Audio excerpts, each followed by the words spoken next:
On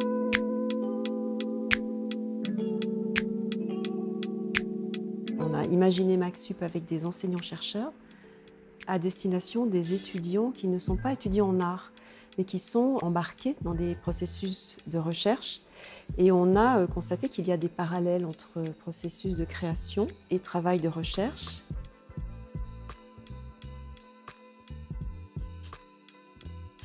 Je m'appelle Marine Mispeller, je suis artiste, je travaille beaucoup autour du langage et du côtoiement. Voilà, je me pose des questions qui consistent à me demander comment est-ce qu'on vit ensemble sur un même territoire, comment est-ce qu'on partage des références communes. Je suis assez sensible aux formes de création collaborative.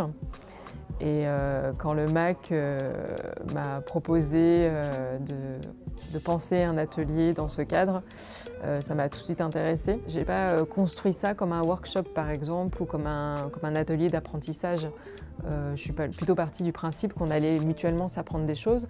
Après moi j'amène des documents, j'amène des choses qui vont les alimenter, mais c'est vraiment quelque chose qu'on a construit ensemble au final. La première séance en fait ça a vraiment été que des discussions sur on est parti de se présenter et qu'est-ce qui était pour nous un projet, et puis en fait après on a confronté un peu tous nos points de vue. Et puis on a fait aussi tout un énorme mind map au milieu le langage et qu'est-ce que ça nous évoquait à chacun. Et en fait déjà il n'y a pas une seule fois le même mot qui est ressorti. Je dirais que la diversité des profils qu'on a vus à MacSup ont fait qu'il y avait énormément de discussions qui ont émergé tout au long de nos séances. Donc on a tenté de toucher à beaucoup de sujets autour du langage. C'était ça l'idée générale, hein, c'est-à-dire essayer d'explorer la langue sous un peu toutes ses coutures. Pendant les ateliers, c'est vrai qu'on a essentiellement discuté. Et pour moi, discuter, c'est déjà créer. Dans la discussion, dans l'échange, c'est déjà une construction collective. Donc on a créé par ce biais-là, en fait, en discutant. On s'est plutôt orienté sur la façon dont les mots et les choses ont toujours plusieurs facettes, en fait, comme un prisme. Comment est-ce que les mots qu'on emploie, mais aussi par extension ce qu'on voit, ce que nos yeux voient, pourquoi est-ce que finalement c'est jamais vraiment la même chose d'un individu à un autre?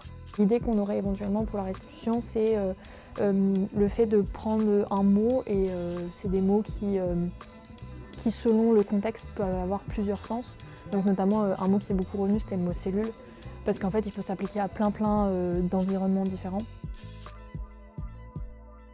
On a recréé des groupes de parole qui se sont disséminés à l'intérieur du musée et qui ont vraiment essayé de chambouler les gens dans leur audition, dans leur parcours du musée, pour finalement aboutir à ce schéma grandiose que vous avez dans la Macroom, qui éclate les différents sens du mot qu'on a pu entendre dans les allées et venues du musée.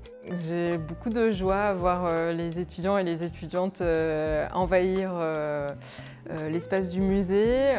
Je pensais qu'ils seraient plutôt un peu timides, pas savoir trop comment gérer ça, parce que c'est quelque chose qu'ils n'ont jamais fait. Et en fait, ils étaient très impatients et ils se sont tous prêtés au jeu hier, et puis aujourd'hui ça recommence. Voilà, ils ont beaucoup de plaisir à activer les performances qu'on a imaginées ensemble. Je ne l'ai pas fait en lien avec pour apporter quelque chose à mon projet professionnel, mais plutôt d'un point de vue personnel, de me développer, de voir quelque chose que je ne pourrais peut-être pas voir par moi-même. Effectivement, j'ai appris beaucoup de choses parce que quelquefois nous avons des compétences, mais on a besoin de quelqu'un qui nous aide à découvrir ces compétences. Moi, ça m'apporte beaucoup, personnellement surtout, je dirais, sur les manières d'aborder les choses. Là, on retombe un peu sur ce que je disais tout à l'heure, sur justifier ce qu'on fait ou pas. Et je sais pas, moi, c'est un truc assez nouveau pour moi, le fait de faire plus confiance à son ressenti, à ce qu'on pense. Le fait de participer à MacSup, ça nous permet aussi de nous rendre compte que finalement le processus créatif qu'il y a derrière l'art, en fait, c'est un processus qui est très similaire à ce qu'on fait dans la recherche. Je dirais que le quotidien d'un doctorant est assez tourné science et lecture de papiers compliqués, donc voilà, beaucoup de techniques. C'est vrai que MacSup, c'est un petit brin d'air frais. Le petit retour personnel, c'est que j'ai passé la journée à sentir la menthe.